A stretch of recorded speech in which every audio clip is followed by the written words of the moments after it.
नमस्कार मित्रांनो, मी तुकाराम सुरनर जी आर आणि योजना या यूट्यूब चॅनलमध्ये आपल्या सर्वांचं स्वागत आहे. आजच्या व्हिडिओमध्ये महत्त्वाची माहिती पाहण्याचा प्रयत्न करणार आहोत, तो म्हणजे आपले सरकार सेवा केंद्र म्हणजेच महा ऑनलाईन या अंतर्गत तुम्ही जे काही सर्व विद्यार्थ्यांना कागदपत्र देण्याचा किंवा दस्तऐवज देण्याचा किंवा सर्टिफिकेट देण्यासाठी अत्यंत ह्याच्यामध्ये उत्पन्न असेल, रहिवासी असेल, नॅशनॅलिटी असेल, नॉन क्रिमिनल असेल, कास्ट असेल, सेंट्रल ओबीसी असेल, अल्पभूधारक असेल, अनेक प्रकारचे कागदपत्र हे दिले जातात. आता 10वी-12वीचा रिझल्ट लागलेला आहे आणि विद्यार्थ्यांना या कागदाची गरज पडणार आहे. पडत असताना जे काही नवीन आपले सरकार सेवा केंद्र असतील किंवा महा ऑनलाईन सेवा केंद्रवाले असतील त्यांच्यासाठी हा व्हिडिओ अत्यंत महत्त्वाचा ठरणार आहे. तर आजच्या व्हिडिओमध्ये आपण माहिती पाहणार आहोत की हे जे काही दाखले आहेत ते आपण उत्पन्न असेल, नॅशनॅलिटी असेल, हे दाखले कशा पद्धतीने काढायचे ते सविस्तर माहिती आजच्या व्हिडिओमध्ये आपण पाहण्याचा प्रयत्न करणार आहोत. तर चला आजच्या व्हिडिओला सुरुवात करूया. यासाठी प्रथम तुम्हाला गुगलमध्ये जायचं आहे आणि महा ऑनलाईन लॉग इन किंवा महा ऑनलाईन एवढं जरी सर्च केलात तर तुम्हाला तुमचं जे काय महा ऑनलाईन लॉग इनचं असेल ते महा ऑनलाईन लॉग इन लिंक येईल, त्यावरती तुम्ही क्लिक करून घ्यायचं आहे. लिंकवरती क्लिक करून घेतल्यानंतर तुम्ही पाहू शकताय तुमच्यासमोर परत एक महा ऑनलाईनचं आपले सरकारचं पोर्टल ओपन होईल. त्यानंतर तुम्ही तुमचं इथं व्हीएलई लॉग इन जे असेल त्याच्यामध्ये तुमचा मेल आय डी जो काय असेल, लॉग इन आय डी जो असेल तुमचा, तो लॉग इन आय डी तुम्ही इथं टाकून घ्यायचा आहे. लॉग इन आय डी व्यवस्थित टाकून घ्यायचा. आपण आता आपला लॉग इन आय डी टाकून आपला पासवर्ड जो काही आहे तो आपण पासवर्डसुद्धा टाकून घेणार आहोत. पासवर्ड टाकून घ्यायचा आहे. त्यानंतर लॉग इनवरती क्लिक करायचं आहे. लॉग इनवरती क्लिक केल्यानंतर परत पॉपअप येईल की तुमचं दुसऱ्या PC वर जर लॉग इन असेल तर ते लॉग आउट होईल. त्यानंतर तुमच्यासमोर हे तुमचं लॉग इन ओपन झालेलं आहे. ओपन झाल्याच्या नंतर आता तुम्हाला इथे उजव्या कोपऱ्यामध्ये सर्च आहे, त्याच्यामध्ये तुम्ही सर्च करू शकता. इन्कम, नॉन असेल नॉन, तुम्हाला जे सर्च करायचे तुम्ही ते सर्च करू शकता. आल्यानंतर तुम्ही इथं पाहू शकताय काही डॉक्युमेंट हे इंग्लिशमध्येच काढावे लागतात, काही मराठीमध्येच काढावे लागतात. जसे की उत्पन्न आपण आज काढणार आहोत. उत्पन्न हे मराठीमध्येच असतं. मराठीमध्ये आल्यानंतर तुमच्यासमोर असं आलेलं आहे. त्यानंतर तुमचं संबोधन श्री घ्यायचं आहे. ज्यांचं उत्पन्न काढायचे त्यांचं नाव संपूर्ण इथं इंग्लिशमध्ये टाकून घ्यायचं आहे. मराठीमध्ये नाव तुम्हाला ते ऑटोमॅटिक येईल किंवा साईडला प्रॉब्लेम असेल तर तुम्हाला डायरेक्टली गुगलमध्ये जाऊन गुगल ट्रान्सलेटवरून ते नाव टाकून तुम्हाला इथं मराठीमध्ये टाकून घ्यावं लागेल. आता सध्या येत नाही आहे, कधी येईल. नॉर्मली तर येतं पण काही प्रॉब्लेम असेल थोडा तर येत नाही. त्यानंतर मग त्यांच्या वडिलांचं नाव टाकायचं आहे. वडिलांचं नाव काय असेल ते नाव टाकून घ्यायचं आहे. त्यानंतर त्यांना उत्पन्न 1 वर्षासाठी पाहिजे का 3 वर्षासाठी, आपल्याला 1 वर्षासाठी पाहिजे ते म्हणून 1 वर्ष. जन्मतारीख असेल तर त्यांची जन्मतारीख टाका, ऑटोमॅटिक वय येईल, किंवा वय माहिती असेल तर वय टाका. त्यानंतर त्यांचं लिंग पुरुष असेल, व्यवसाय काय आहे ते टाका आणि त्यानंतर मोबाईल नंबर इथे तुम्हाला टाकून घ्यायचा आहे. त्यानंतर खाली स्क्रोल करायचा आहे. त्यांचा जो काही पत्ता असेल तो पत्ता तुम्हाला इथे टाकून घ्यायचा आहे. इथे टाकत असताना तुम्ही डॅश मारलात तरी चालेल, कारण की पुढे तुमचा पत्ता पूर्ण येऊ शकतो.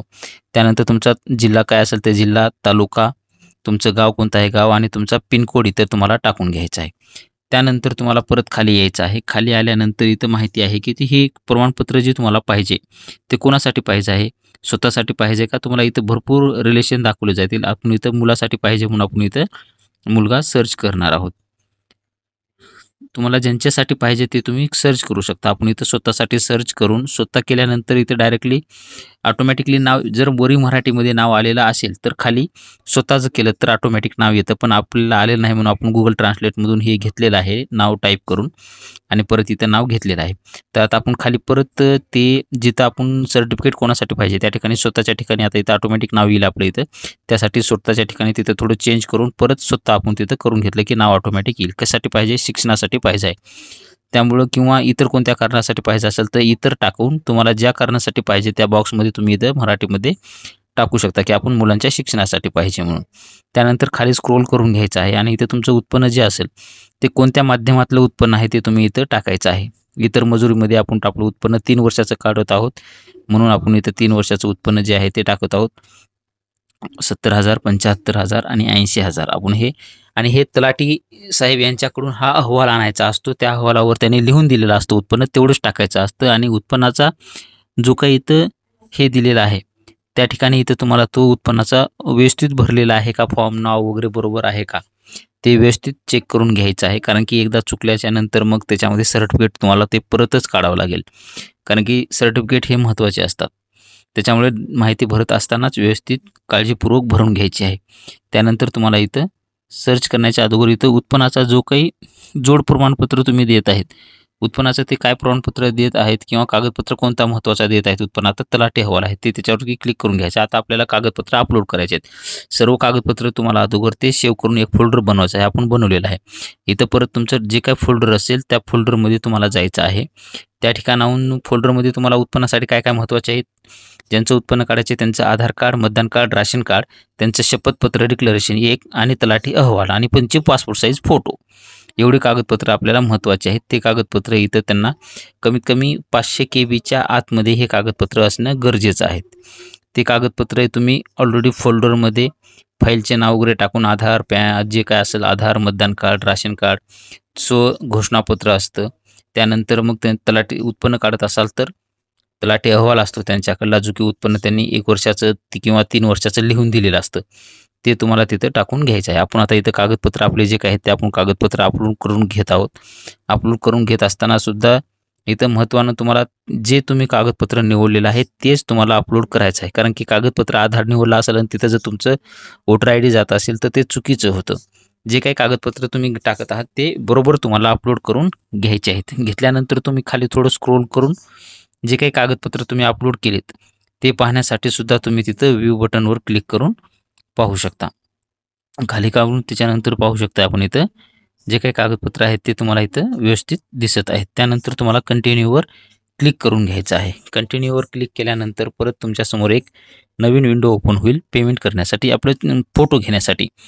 फोटो डायरेक्टली लाईव्ह असतील तर लाईव्ह घेऊ शकता किंवा फोटो अपलोड करा अशावरती घेऊन फोटोची साईज 10 ह्याच्यामध्ये तुम्हाला ती साईज करून घ्यायची आहे आणि त्यानुसार ती अपलोड करून घ्यायची आहे. अपलोड केल्यानंतर फेस डिटेक्ट होईल. त्यानंतर तुम्हाला पुढे नेक्स्टवर जाऊन पूर्वी पेमेंटचा जो काय असेल तो व्हेली अकाउंट करून घ्यायचा आहे आणि तुमचा लॉगिन IDचा जो काही पासवर्ड आहे तो पासवर्ड तुम्हाला इथं टाकून घ्यायचा आहे आणि सबमिट करून घ्यायचा आहे. सबमिट करून घेतल्यानंतर अशी तुमच्यासमोर ही प्रिंट ओपन होईल. ही प्रिंट तुम्ही तुमच्या ह्याच्यामध्ये सेव्हसुद्धा करून घेऊ शकता. कस्टमरला नंतर कामी येऊ शकते किंवा तुम्हाला त्याची प्रमाणपत्र आलं का हे पाहण्यासाठी सुद्धा पाहू शकता. अशा पद्धतीने तुम्ही तुमचे कागदपत्र जे काय असतील ते विद्यार्थ्यांना काढून देऊ शकता. अशा पद्धतीचे एक छोटंसं अपडेट आपण पाहण्याचा प्रयत्न केलेला आहे. असेच नवीन व्हिडिओ आपल्या चॅनलवरती येत असतात. तुम्ही जे या चॅनलवरती नवीन असाल तर आपल्या चॅनलला सबस्क्राईब करून बाजूचे बेल आयकॉन दाबून लाईक करायला मात्र विसरू नका, जेणेकरून व्हिडिओ अपलोड करतात तुमची माहिती तुमच्यापर्यंत पोहोचवली जाईल. भेटूया नवीन माहितीसह नवीन व्हिडिओमध्ये. धन्यवाद.